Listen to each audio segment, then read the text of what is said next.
अचार लेला अचार, अचार लेला अचार। रे भाई देखी रो अचार वाली अच्छे रो चलता। आम के अचार, नींबू के अचार, गाजर के अचार। है गई अचार वाली कते में देवी? कथी रे? है गई अचार। कौन अचार लेबी? है गई नींबू के। लेना तो 10 टका में एकटा देबो। नहीं नहीं नहीं नहीं तोहर आम के। कथी रे? है गई अचार। आम के लेबी तो 20 टका में एकटा देबो।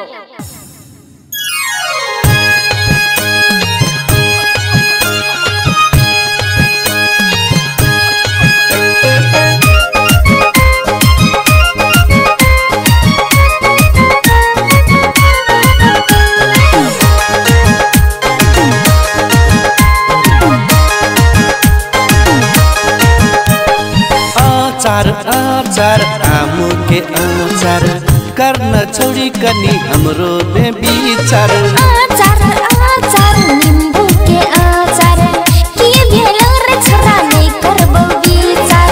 नींबू के आचार से रस टपकै छौ तोरा देख हमर मन सन गई छौ। तोहर आचार देख जिसे पैर चुबै छौ। हे गई आचार आचार नींबू के आचार।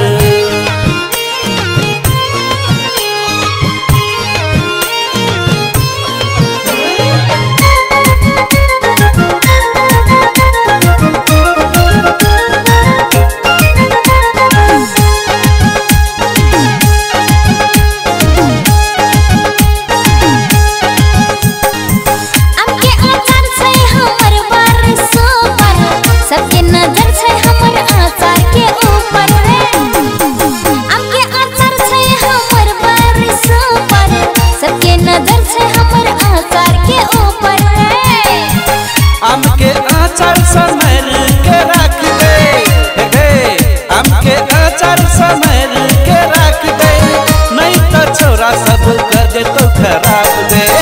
है गई आचार आचार आम के आचार करना छोड़ी करी हमरो में विचार के। आचार आचार नींबू के आचार नहीं करबो रे छोरा तोहर में विचार।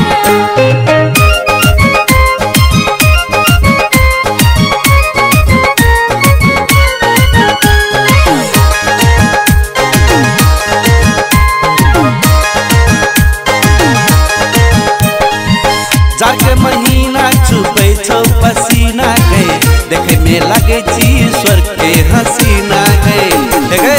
जार के महीना चुपै छौ पसीना गए देखे में लगे छी स्वर्ग के हसीना गए।